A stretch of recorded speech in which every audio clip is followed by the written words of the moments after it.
கார்த்திக் ரேவதி சீரியல்ல ஒரு குட்டி ப்ரோமோ வந்திருக்குது. என்ன நடந்ததுன்னு பார்க்கலாம் வாங்க, வீடியோக்குள்ள போகலாம். மண்டபத்துல கலச பூஜை நல்லபடியா நடக்கணுங்கிறதுக்காக நவீன் புகையை அதிகமா போட்டுடுறாங்க.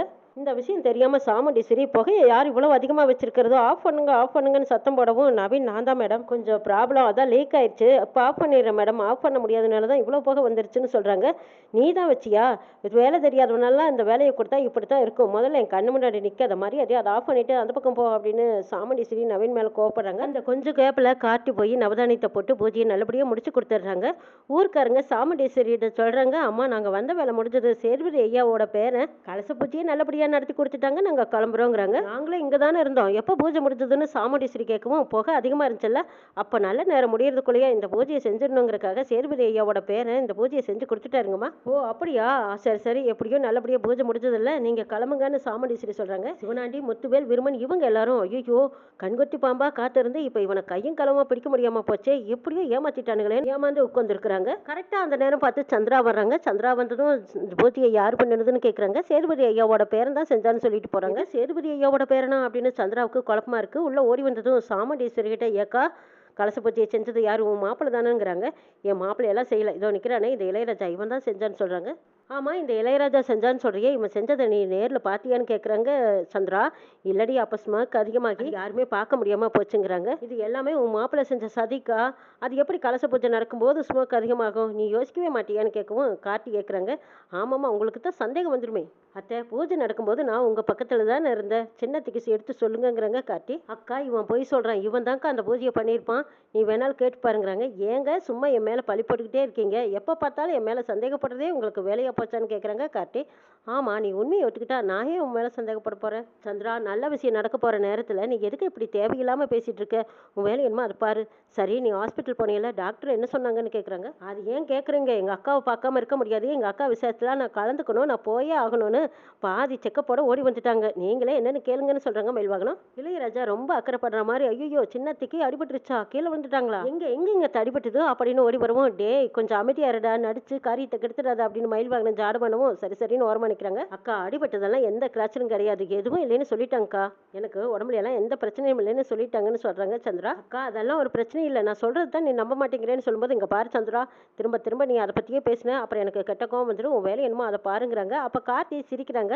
அங்க பாருக்கா, என்னை பார்த்து நக்கலா சிரிக்கிறான், பாரு பாருங்கிறாங்க சந்திரா. அக்கா நீ பார்த்ததும் அப்படியே முகத்தை மாத்திக்கிட்டாங்கக்கா, நல்லா நடிக்கிறாங்கக்கா, அங்க பாரு பாரு அப்படின்னு சந்திரா சொல்லுவோம். இங்க பாரு சந்திரா, உங்ககிட்ட வாதாட எனக்கு நேரம் இல்லை, எனக்கு நிறைய வேலை இருக்கு, நாம இங்க எதுக்காக வந்திருக்கோம், நல்லபடியா ஃபங்க்ஷனை முடிக்கணும், முதல்ல வா, எப்ப பார்த்தாலும் மாப்பிள்ளையவே குறை சொல்லிக்கிட்டு அப்படின்னு சொல்லி சந்திராவை திட்டிட்டு போறாங்க சாமுண்டீஸ்வரி. சிவனாண்டி முத்துவேல் கிட்ட வந்து சந்திரா சொல்றாங்க, நம்ம எவ்வளவு கஷ்டப்பட்டு பிளான் போட்டோம், ஆனா அவனை மாட்டி விடலான்னு பார்த்தா எல்லாமே சொதப்பலா போச்சேங்கிறாங்க. ஆமா சந்திரா, அவனுங்களும் ஏதோ ஒரு கில்லலங்கடி வேலையை பார்த்து நம்ம கிட்ட இருந்து அப்பப்போ தப்பிச்சுக்கிட்டே இருக்கானுங்க, எப்படிதான் அவனை மாட்ட வைக்கிறேன்னு எனக்கும் புரிய மாட்டேங்குதுங்கிறாங்க சிவனாண்டி. அவனை நீ சொல்லும் போதெல்லாம் நான் அப்படியா நம்பல, ஆனா அவன் சரியான எமகாதகனா இருக்கான், நம்ம கஷ்டப்பட்டு போட்ட பிளான் எல்லாம் புகையை போட்டு அழகா ஊதி விட்டுட்டு போய்கிட்டே இருக்கிறானே. இதை பாருங்க, கும்பாபிஷேகத்துக்கு இன்னும் கொஞ்சம் நாள் தானே இருக்கு, அதுக்கு முன்னாடியே அவன் யாருங்கிறத நாம அவனை கையும் காலமா பிடிச்சு காட்டணுங்க, எங்க அக்கா காரி குடும்பத்தை அவமானப்படுத்தி அசிங்கப்படுத்தி நிறுத்தணுங்க, அதுக்காகவெல்லாம் நம்ம சோர்ந்து போயிடக்கூடாது, அவன் இருக்க வரைக்கும் நம்மளால ஒண்ணுமே பண்ண முடியாதுன்னு சந்திரா சொல்றாங்க. ஆமா, மருமக சொல்றதுதான் சரி, அவன் அந்த வீட்டுல இருக்கிற வரைக்கும் இந்த சாமுண்டீஸ்வரியை நம்மளால பழி வாங்கவே முடியாதுங்கிறாங்க முத்துவேலு. எவ்வளவு சீக்கிரம் அவனை வீட்டை விட்டு வெளியே துரத்த முடியுமோ அவ்வளவு சீக்கிரமா வெளியே துரத்தணுங்கிறாங்க முத்து. ராஜராஜன், மயில்வாகனம், கார்த்தி, இளையராஜா இவங்க எல்லாருமா சேர்ந்து பேசிட்டு இருக்காங்க. அப்பாடா, எப்படியோ நல்லபடியா டிமிக்கி கொடுத்து இந்த கலச பூஜையை சிறப்பா செஞ்சு கொடுத்தா, கலசத்தை மண்டபத்துக்கு எடுத்துட்டு வராங்கன்னு சொன்னதும் நான் ஆடி போயிட்டேங்கிறாங்க ராஜராஜன். சின்னத்தை அதுக்கு மேல கண்கொட்டி பாம்பா இருந்து நம்மளை கவனிச்சுக்கிட்டே இருந்தாங்க, அவங்கள ஒரு வழியை வெளியில கூட்டிட்டு வரக்குள்ளே எனக்கு போதும் போதும் ஆச்சுன்னு சொல்றாங்க மயில்வாகனம். எல்லாத்துக்கும் காரணம் இவங்க ரெண்டு பேரும் நம்மளுக்கு ஹெல்ப் பண்ணதுனாலதான் நம்மளால இந்த அளவுக்கு நல்லபடியா பூஜையெல்லாம் சிறப்பா நடத்தி கொடுக்க முடிஞ்சதுங்கிறாங்க கார்த்தி. மாப்பிள்ளை, இதை ஹெல்ப்னு சொல்லாத, நீ எனக்கு எவ்வளவோ செஞ்சிருக்க, அதுக்கு நான் செஞ்ச உதவி சின்ன உதவி தான் இதுங்கிறாங்க இளையராஜா. அட விடுப்பா, நாம எல்லாருமே ஒண்ணுக்குள்ள ஒண்ணுதான், என் ஒய்ஃபுக்கு ஏதாவது ஒண்ணுன்னா உடனே நீ ஓடி வந்து காப்பாத்தின பாரு, அதை விடவா இதெல்லாம் ஒரு பெரிய விஷயமே இல்லைங்கிறாங்க மேல்வாகனம். ஏட்டையா அவங்க பேத்தியை கூட்டிட்டு போறதுக்காக வர்றாங்க, அவங்க பேத்தி சோகமா இருக்காங்க. ஏமா வேலை முடிஞ்சுதான், ஏன் சோகமா இருக்கேன்னு கேட்கவும், நகையை கணவனே என் பேர்ல திருட்டு பழி சுமத்துனாங்க, நல்ல வேலை ஒரு அண்ணா வந்து என்னை காப்பாத்தினாங்கன்னு சொல்றாங்க. என்னமா சொல்ற, உன் மேல திருட்டு பழி சுமத்துனாங்களா, காப்பாத்துனது யாரு, அந்த அண்ணனை யாருன்னு காட்டுன்னு அவங்களுக்கு நன்றி சொல்லணுங்கிறாங்க ஏட்டையா. கார்த்தி அங்கே ஃபோனில் பேசிட்டு இருக்காங்க. அங்கே நிற்கிறாங்கல்ல, அவங்க தான் என்னை காப்பாற்றினாங்கன்னு சொல்கிறாங்க. அப்படியா, சரிவா அவங்கள பார்த்து பேசிட்டு போகலான்ட்டு போகிறாங்க. ஏட்டையா கார்த்தியை பார்த்து, நீங்கள் மண்டபத்தில் இவ பேரில் திருட்டுப்பள்ளி விழுந்தபோது நீங்கள் தான் காப்பாற்றினீங்கன்னு சொன்னான். அதுக்கு ரொம்ப நன்றி தம்பி. இதுக்கு எதுக்குங்க நன்றி சொல்கிறீங்க? உங்கள் பேத்தி பக்கம் உண்மை இருந்தது, அதனால நான் அவங்க பக்கம் பேசினேங்கிறாங்க. என்னதான் உண்மை இருந்தாலும் மனசு இருக்கிறவங்க தான் தம்பி காப்பாற்ற முடியும். பேத்தியோட மானத்தையும் கௌரவத்தையும் காப்பாற்றிருக்கீங்க, இதுக்கு ரொம்ப நன்றின்னு கையெடுத்து கும்பிட்றாங்க ஏட்டையா. ஐயோ, வயசில் பெரியவங்க, நீங்கள் எதுக்கு என்னை பார்த்து கையெடுத்து கும்பிட்றீங்க? அதெல்லாம் ஒன்றும் வேண்டான்னு கார்த்தி சொல்லும்போது, சரி தம்பி நாங்கள் வர்றோன்னு பேத்தியை கூட்டிக்கிட்டு ஏட்டையா போகிறாங்க. அப்போ முத்துவேலும் சிவனாண்டியும் பார்த்துக்கிறாங்க. இவன் எதுக்கு அவங்ககிட்ட பேசிகிட்டு இருக்கா, என்னென்னு போய் கேட்கலாம் வாங்க, உங்களை பற்றி போட்டு கொடுத்துட போகிறான்னு சிவனாண்டி சொல்லவும், அப்படியெல்லாம் இருக்க வாய்ப்பில்லை, அவள் என்ன எதுன்னு நான் போய் கேட்டுட்டு வரேன்னு முத்துவேலு ஏட்டையாவை கூப்பிட்டு நிறுத்துறாங்க. டேய், அவங்ககிட்ட என்ன பேசிட்டு இருந்தேன்னு கேட்குறாங்க. அவங்ககிட்ட நான் வேற எதுவும் பேசலையே, என் பேத்தியை ஒரு பிரச்சனையிலேருந்து காப்பாற்றி கொடுத்தாங்க, அதுக்கு நான் நன்றி சொன்னேங்கிறாங்க. ஓ, நன்றி தான் சொன்னியா? அவன் யாருன்னு தெரியுமா? அவன் தான் என் ராஜ சேதுபதியோட பேரன்னு சொல்கிறாங்க முத்துவேலு. ஏட்டையா முத்துவேலு கிட்ட சொல்கிறாங்க, அவர் தான் ராஜ சேதுபதியோட பேரனா? ஐயோ, இது தெரியாம போயிடுச்சு. பேத்தியோட மான மரியாதையை காப்பாத்திருக்காரு, என் மனசு உறுத்துது, நான் உண்மையெல்லாம் அவர்கிட்ட சொல்ல போறேங்கிறாங்க. யோ, என்னோட ஓட்ட வய வச்சுக்கிட்டு நான் எல்லாத்தையும் உளறி கொட்டிட்டேனா? இது தப்பா போச்சே. பாரு முத்துவேலு, இவ்வளவு வருஷமா உண்மையை மறைச்சு வச்சிருந்தது பாவம். நான் கூட மன உளைச்சல்ல தான் இருந்துகிட்டு இருக்கிறேன். இப்போ என்னோட பேத்திக்கும் அந்த தம்பி தான் உதவி பண்ணியிருக்காரு, நான் எல்லா உண்மையும் அவர்கிட்ட நான் சொல்ல போறேங்கிறாங்க ஏட்டையா. இதை பாரு ஏட்டு, நீ போய் அவங்ககிட்ட உண்மையை சொன்னீங்கன்னா உன்னோட பேத்தி குடும்பம் யாரையுமே நான் உயிர் விட மாட்டேன். நான் யாருன்னு உனக்கும் தெரியுமில்லங்கிறாங்க. குடும்பம் முக்கியமா இல்லை அவங்ககிட்ட சொல்றது முக்கியமானு நீ யோசிச்சு முடிவெடுன்ட்டு மிரட்டிட்டு போறாங்க முத்துவேலு.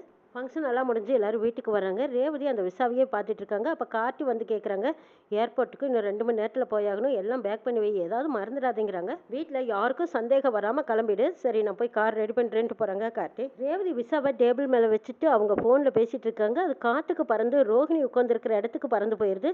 விசாவை தேடிக்கிட்டு போன ரேவதி அந்த ரோஹிணி காலுக்கு இங்கேல கிடக்கிற விசாவை பார்த்துடுறாங்க. ஐயோ, இப்போ போய் எடுத்தா ரோஹிணி அந்த என்ன ஏதுன்னு வாங்கி பார்ப்பாலே, என்ன செய்யறதுன்னு யோசிச்சுட்டு இருக்கும்போது மறுபடியும் காற்றுக்கு பறந்து சாமுண்டீஸ்வரி காலுக்கு பக்கமாக போயிடுது. இதை கார்த்தியும் வந்துடுறாங்க. கார்த்திகிட்ட சொல்கிறாங்க, ரேவதி அங்கே பார்த்தீங்களா, விசா பறந்து அம்மா காலுக்கு பக்கத்தில் கிடக்குது, எது எப்படி எடுக்கிறதுன்னு தெரியலங்கிறாங்க. சரி, நீ எதுவும் தெரியாமல் அமைதியாக நினைக்கும், நான் போய் எடுத்துகிட்டு வரேங்கிறாங்க. சாமுண்டீஸ்வரிக்கு பக்கத்தில் கிடக்கிற அந்த விசாவை எடுக்கலான்ட்டு போய் கார்த்தி எடுக்கும்போது மறுபடியும் பறந்து போயிடுது. சாமுண்டீஸ்வரி பார்த்துட்டு, என்ன மாப்பிள்ள என்ன எடுக்கிறீங்கன்னு கேட்குறாங்க. கார் சாவி தவறி விழுந்துருச்சுங்கிறாங்க. அங்கே சந்திரா வராங்க. சாவியை தவற விடக்கூடாது, கவனமாக இருக்கணுங்கிறாங்க. என்னடி பேசுறீன்னு சாமுண்டீஸ்வரி கேட்கவும், ஆமாக்கா, டிரைவர் சாவியை தவற விடக்கூடாது, பொண்டாட்டி புருஷனை தவற விடக்கூடாதுங்கிறாங்க. கார்த்தி சரியான பதிலடி கொடுக்குறாங்க. ஆமா, வார்த்தையை தவற விடக்கூடாது, அதை கவனமாக வச்சுக்கோங்கிறாங்க. நம்ம ஏதாவது சொல்றதுக்கு முன்னாடியே நம்ம நிலைமையும் கொஞ்சம் யோசிச்சு பார்க்கணுங்கிறாங்க. சந்திராவுக்கு சட்டார்னு சரியான பதிலடி கொடுக்குறாங்க கார்த்தி. சந்திரா, அந்த காப்பியை கொடுத்துட்டு நீ போய் உன் வேலை என்னமோ அதை பாருன்னு சொல்லி அனுப்பி வைக்கிறாங்க சாமுண்டீஸ்வரி. மயில் வாகனம் வந்துட்டு இருக்காங்க. அந்த விசாவை பார்த்துடுறாங்க. கையில் எடுத்ததும் அதை படிச்சு பார்க்குறாங்க. ராஜராஜன் ரேவதியா ஆஸ்திரேலியன் போட்டிருக்குது அப்படின்னு கார்த்திகிட்ட கேட்குறாங்க. கார்த்தி, இதை வச்சு இங்கே பேச வேண்டாம், வாங்க அப்படி போய் பேசலான்னு தனியாக கூட்டிகிட்டு போய், ஆமாம் ரேவதி ஆஸ்திரேலியா போகிறாங்கிறாங்க. என்ன சாகல சொல்கிறேன், எனக்கு ஒன்றும் புரியலைங்கிறாங்க. ஆமாம், ரேவதிக்கும் எனக்கு நடந்த கல்யாணம் ரேவதிக்கு பிடிக்கல, அதனால அவள் கொஞ்சம் மனசுக்கு நிம்மதி வேணுங்கிறக்காக அவள் வெளிநாடு போகிறாங்கிறாங்க. ஆஸ்திரேலியாவில் ரேவதியோட ஃப்ரெண்டு வெளியில் வேலை பார்த்துட்டு இருக்கா, அவன் மூலமாக இவ்வளோ ஜாப் ரெடி பண்ணியிருக்கான்னு சொல்கிறாங்க கார்த்தி. என்னப்பா இதை பற்றி நீ யார்கிட்டையுமே சொல்லாமல் விட்டுட்டியே, 1 நாளா 2 நாளா 5 வருஷம் வாங்குறாங்க மயில் வாகனம். ஆமாம், இதை பற்றி யாருக்கும் எதுவும் தெரிய வேண்டான்னு தான் நானும் மறைச்சிட்டேன். இந்த விஷயம் எனக்கும் தெரியும், யாருக்கும் தெரிய வேண்டான்னு நாங்கள் 2 பேரும் பிளான் பண்ணிட்டோங்கிறாங்க. அப்போ பெங்களூர் போகிறேன்னு இவ ஆஸ்திரேலியா போகிறதா உங்கள் 2 பேர்த்தோட பிளான்னு கேட்குறாங்க மயில் வாகனம். ஆமாங்கிறாங்க கார்த்தி. அவள் வெளிநாடு போகிறதுக்கு தனியாக முயற்சி பண்ண முடியாது இல்லையா, அதுக்கு தான் நானும் ஹெல்ப் பண்ணேங்கிறாங்க கார்த்தி.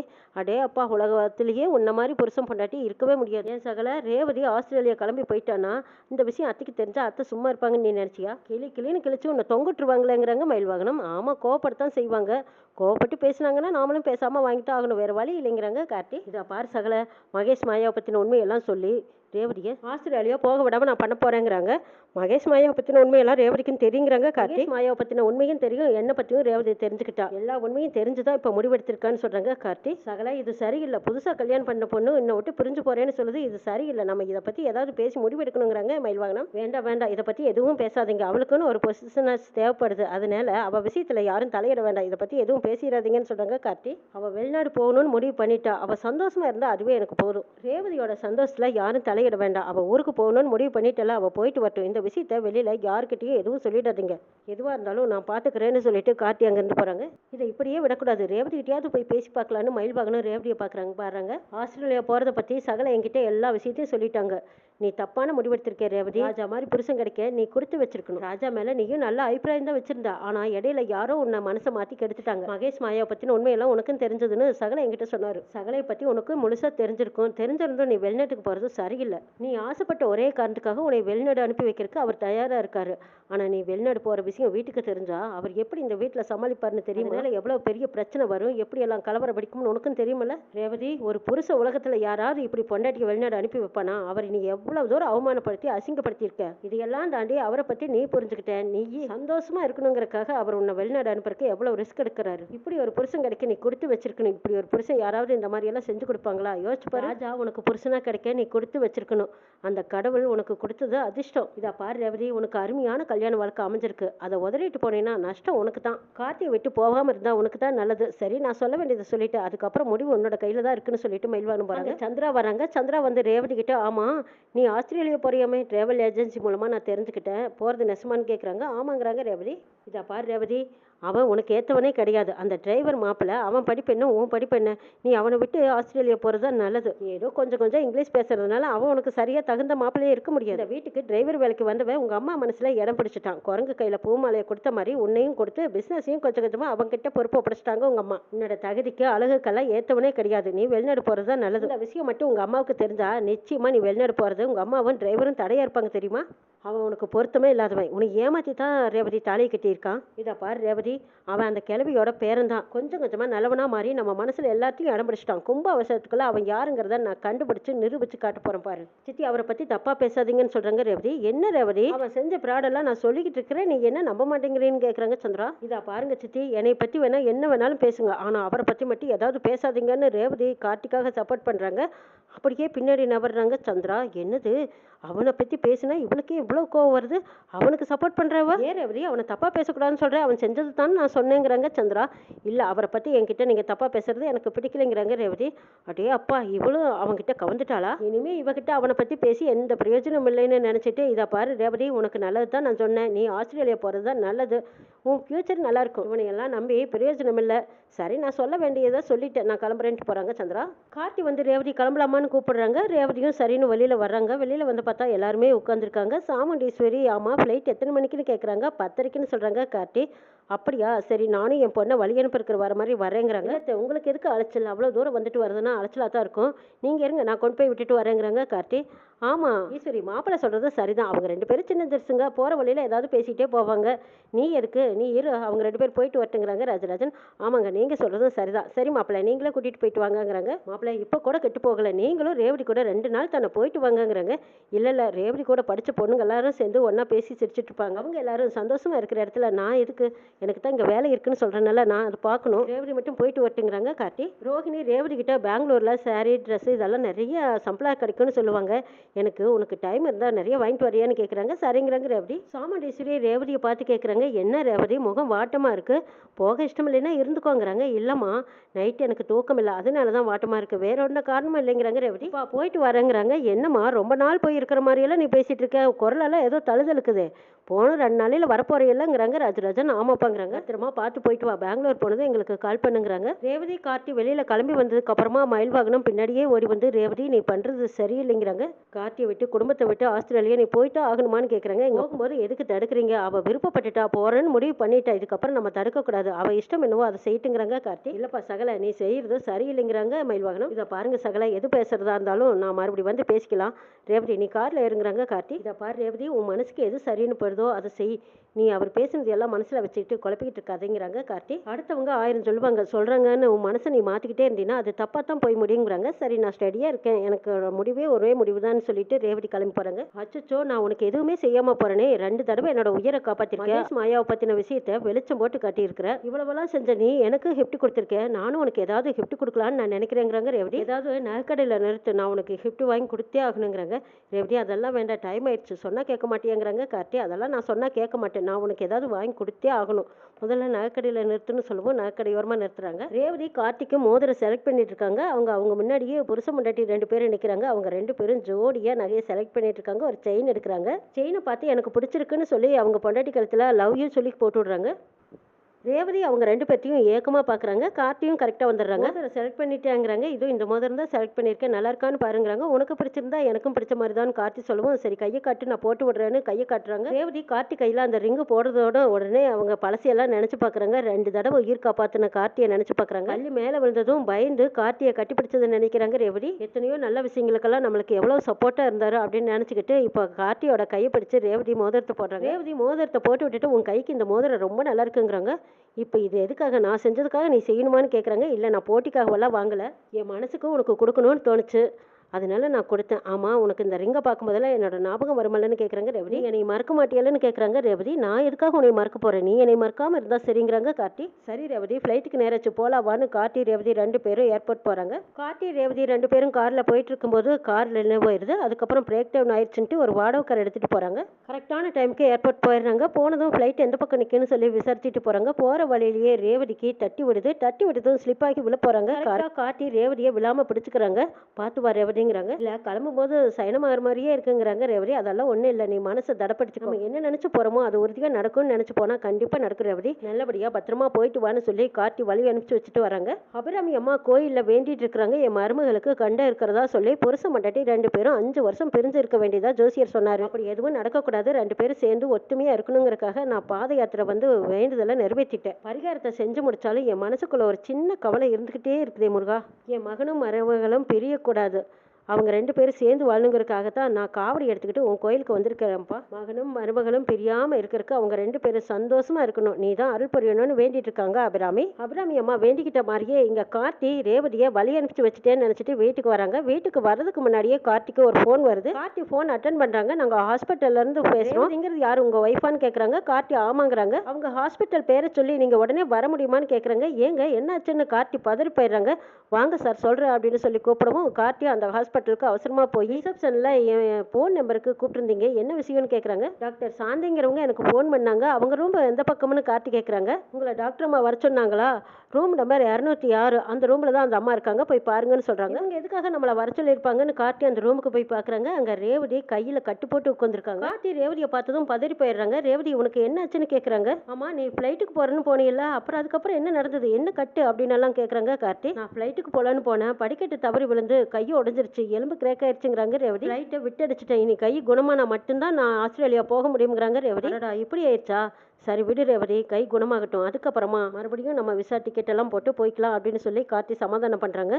ரேவதி கார்த்தி கிட்ட சொல்கிறாங்க, நான் உனக்கு துரோகம் பண்ண நினச்சிட்டேன், அதனால தான் ஆண்டவனா எனக்கு கொடுத்த தண்டனைங்கிறாங்க. இல்லை ரேவதி உன்னோட விருப்பம் நிறைவேறலையேன்னு எனக்கு கொஞ்சம் கஷ்டமாக இருக்குதுங்கிறாங்க கார்த்தி. நான் உன்னை புரிஞ்சுக்காம உன்னை எவ்வளோ தூரம் தலைகுனிய வச்சிருப்பேன், எவ்வளவெல்லாம் அசிங்கப்படுத்தியிருப்பேன், இதையெல்லாம் பொறுத்துக்கிட்டு எனக்காக நீ நல்லது மட்டுமே நினைச்ச, நான் புரிஞ்சுக்காம உன்னை தலைகுனிய வச்சு அசிங்கப்படுத்தி அவமானப்படுத்தி உன் மனசை காயப்படுத்துறதுக்கு எனக்கு கிடைச்ச தண்டனைங்கிறாங்க ரேவதி. அப்படியெல்லாம் நினைக்காத ரேவதி, எதிர்பாராமல் நடந்துருச்சு, அதுக்கு நம்ம என்ன செய்ய முடியுங்கிறாங்க. சரி நான் இப்போ ஆஸ்திரேலியா போக முடியாது, நான் திரும்பவும் வீட்டுக்கே வரேங்கிறாங்க ரேவதி. சரி வா போகலாம் அப்படின்னு சொல்லி கார்த்தி ரேவதி 2 பேரும் திரும்ப வீட்டுக்கு வராங்க.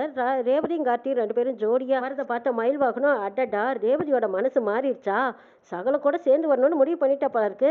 அப்பாடா இப்போதான் 2 பேர்த்தையும் பார்க்க சந்தோஷமா இருக்கு. அப்போ ரேவதி ஆஸ்திரேலியா போகல, கேன்சல் பண்ணிட்டா, அப்படியோ சகலையோட மனசை புரிஞ்சுக்கிட்டு தான் வந்துட்டான்னு நினைக்கிறாங்க.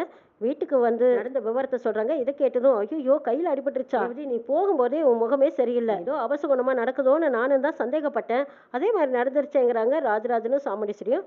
மனசுக்குள்ள நினைக்கிறாங்க ரேவதி எல்லாத்தையும் ஏமாத்திட்டு போகணும்னு நினைச்சா அதுக்கு ஆண்டவனா கொடுத்த கூலின்னு நினைக்கிறாங்க. சந்திரா ரேவதியும் கார்த்தியும் பார்த்துட்டு ஐயோ நாம நினைச்சது ஒன்று நடக்கிறது ஒன்றா இருக்குது, இப்படியாவது ரேவதியும் இந்த டிரைவர் பையலையும் பிரிச்சு வைக்கலான்னு பார்த்தா இப்போவும் திரும்ப ரேவதி வந்து நிற்கிறாள். 2 பேர்த்தையும் பிரிக்கவே முடியாது போல இருக்கு. 2 பேரும் இனிமேல் சேர்ந்து தான் இருக்க போறாங்க. இனி எங்க இவ ஆஸ்திரேலியா போக போறா, இந்த டிரைவர் பையன் கூட தான் இருக்க போறா. எங்க அக்கா காரு இன்னமும் தாங்க போறா இந்த டிரைவர் பையல. இப்படியாவது 2 பேரும் பிரிஞ்சு போகட்டும்னு நினைச்சோம், ஆனா நாம நினைச்சது எதுவுமே நடக்க மாட்டேங்குது, எல்லாம் அவனுக்கு ஃபேவராகவே முடியுது. சரி இன்னும் கும்பாபிஷேகத்துக்கு நாள் இருக்குல்ல, அதுக்குள்ளேயே எப்படியாவது இவன் யாருங்கிறத நிரூபிச்சு காட்டி முகத்தெரிய கிழிச்சு ரேவதியும் இவனையும் பிரிச்சு வச்சே ஆகணும்னு சந்திரா கங்கணம் கட்டிட்டு நிற்கிறாங்க. ரேவதிக்கு கார்த்தி ரொம்பவே சப்போர்ட்டா இருக்காங்க. உடஞ்ச கையை வச்சுட்டு ரேவதி மேல எந்த வேலையும் செய்ய முடியல. கார்த்தி தான் பார்த்து கவனமா அவங்கள கவனிச்சுக்கிறாங்க. ரேவதியும் கார்த்தியும் அவ்வளவு ஒத்துமையா சந்தோஷமா இருக்கிறத பார்த்த சாமுண்டீஸ்வரி ரொம்ப பெருமைப்படுறாங்க. ரேவதிக்கு நான் பார்த்து கல்யாணம் பண்ணி வச்ச மாப்பிள்ளை ரேவதியை எப்படி கவனிச்சுக்கிறாரு பாருங்கன்னு ரொம்ப பெருமையா பாராட்டிட்டு இருக்கிறத சந்திரா பார்த்துட்டு பிடிக்காம நிற்கிறாங்க. இதுக்கு தான் நான் இவனை இங்க இருக்கவே கூடாதுன்னு வெளியே அனுப்பணும்னு நினைச்சேன். இந்த ரேவதி வெளிநாடு போயிருந்தாலாவது ஏதாவது ஒரு பழிய சொல்லி இவனை வீட்டை விட்டு வெளியே துரத்தலான்னு பார்த்தா திரும்பவும் ரேவதியோட வந்து நிற்கிறான். ரேவதியை பார்த்து பார்த்து கவனிச்சுக்கிறத பார்த்துட்டு எங்கள் அக்காக்காரி வேற இன்னும் இவனை தலைக்கு மேலே தூக்கி வச்சு கொண்டாடுவா. சே, எப்படி பார்த்தாலும் எல்லாம் நம்மளுக்கு எதிராகவே இருக்குது, என்னதான் பண்றது அப்படின்னு சந்திரா சலிச்சிட்டு நிற்கிறாங்க. கார்த்தி ரேவதி 2 பேரும் ஒத்துமையா இருக்கிறத பார்த்த சாமுண்டீஸ்வரி ராஜராஜன் ரொம்ப சந்தோஷப்பட்டுட்டு இருக்காங்க. அடுத்த நாள் ரேவதியும் கார்த்தியும் அபிராமி அம்மா பார்க்கணும்னு சொல்கிறாங்க. ரேவதி அந்த கை கட்டோடவே, சரி உங்கள் அம்மா தான் பாத யாத்திரையெல்லாம் போயிட்டு பூஜை முடிச்சுட்டு வந்திருக்காங்கல்ல, நம்ம போய் ஒரு எட்டு பார்த்துட்டு வந்துடலாமான்னு ரேவதி கேட்கவும் கார்த்தி சரி வா போகலான்னு கோயிலுக்கு போகிறாங்க. அபிராமி அம்மா ரேவதி கையில் இருக்கிற கட்டை பார்த்துட்டு பதறி போயிடுறாங்க. கையில் என்னம்மா கட்டுன்னு கேட்குறாங்க. அது ஒன்றும் இல்லை, லேசாக வலிக்கு விழுந்துட்டேன், அதான் காயமாயிடுச்சுங்கிறாங்க. அதான் ஜோசியர் சொன்னார்ல உனக்கு கண்டம் இருக்குன்னு, ஏதோ தலைக்கு வந்தது தலைப்பாகையோட போச்சுன்னு நினச்சிக்கலாமா, உனக்கு வந்த கண்டம் இதோட போச்சுன்னு நம்ம நினச்சிக்கலாம். அந்த முருகன் அருளால புண்ணியத்தாலும் நீங்கள் 2 பேரும் சேர்ந்து ஒத்துமையாக சந்தோஷமாக இருந்தீங்கன்னா எனக்கு அது போதுமா ரேவதி, உனக்கு வந்த கண்டம் இதோட நீங்கிருச்சுன்னு ஜோசியரும் சொல்லிட்டாரு. இனிமேல் உனக்கு எந்த ஆபத்தும் இல்லை, பிரச்சனையும் இல்லை. இனிமேல் நீங்கள் 2 பேரும் சேர்ந்து ஒத்துமையாக சந்தோஷமாக இருக்கத்தான் போகிறீங்க. கும்பாபிஷேகம் நல்லபடியாக முடிச்சுட்டு நீங்கள் திரும்பவும் நம்ம ஊருக்கு வரணும்னு கேட்குறாங்க அபிராமி. கார்த்தி ஆமாம்மா, கும்பாபிஷேகம் நல்லபடியாக முடிச்சு கொடுத்துட்டு நான் ரேவதியை கூட்டிட்டு நம்ம வீட்டுக்கு வரேங்கிறாங்க. கார்த்தி சொன்னதை கேட்டதும் அபிராமி அம்மா ரொம்ப சந்தோஷப்படுறாங்க. ரேவதி கேட்குறாங்க, ஆமா உங்களுக்கு வீடெல்லாம் இருக்கான்னு கேட்குறாங்க. என்னம்மா ரேவதி வீடு இருக்கான்னு கேட்குற, கடல் மாதிரி வீடு, கப்பல் மாதிரி காரு, ஏகப்பட்ட கம்பெனி, ஏகப்பட்ட பிஸ்னஸ், இத்தனையும் என் மகன் உன் கூடவே இருந்துக்கிட்டு பார்த்துட்டு இருக்கான், இது தெரியாம இருக்கேங்கிறாங்க அபிராமி. என்ன சொல்றீங்க தேன்னு ஆச்சரியப்படுறாங்க ரேவதி. இதுக்கு மேல மூடி மறைக்க வேண்டிய அவசியமே இல்லை. ஆமா ரேவதி, நீ என் மருமக, என் அண்ணன் பொண்ணு நீ தான். கும்பாபிஷேகம் முடிஞ்சதுமே இந்த உண்மையெல்லாம் உங்க வீட்டில் எல்லாத்துக்கிட்டையும் சொல்லிட்டு உன்னை நான் முறைப்படி நான் கூட்டிட்டு போறேங்கிறாங்க அபிராமி. அபிராமி சொன்னதை கேட்டு ரேவதிக்கு அளவில்லாத சந்தோஷம். கார்த்தி என்னோட அத்தை பையன், அவரு ரொம்ப நல்லவர் மட்டும்தான் நான் தெரிஞ்சுக்கிட்டேன். ஆனா இப்போ எனக்கு அத்தை பையனை தெரிஞ்சுக்கும் போது இன்னும் அதிகமா உரிமை எடுத்துக்கணும்னு தோணுதுங்கிறாங்க ரேவதி. என்னம்மா ரேவதி இப்படி சொல்ற, அவன் உன் புருஷன், உனக்கு இல்லாத உரிமையாங்கிறாங்க அபிராமி. கார்த்திகையை ரேவதி கோர்த்துட்டு சந்தோஷமா வீட்டுக்கு போறாங்க. போயும் சாமுண்டீஸ்வரியை கண்டு பயப்படுறாங்க. இந்த விஷயம் மட்டும் அம்மாவுக்கு தெரிஞ்சதுன்னா நிச்சயமா கும்பாபிஷேகம் நடக்க விட மாட்டாங்க. கும்பாபிஷேகம் முடிகிற வரைக்கும் இந்த விஷயம் அம்மாவுக்கு தெரிய வேண்டாம்னு கார்த்திகையும் ரேவதியும் முடிவு பண்ணி வச்சிருக்காங்க. கும்பாபிஷேகத்துக்கு நல்லபடியா சிறப்பா பண்ணி முடிக்கிறாங்க. அங்க அபிராமி அம்மா அப்படி கெத்தா வந்து நிக்கிறாங்க. இன்னும் என்னெல்லாம் நடக்க போகுதுங்கிறதையும் நாளை எபிசோட்ல பார்க்கலாம்.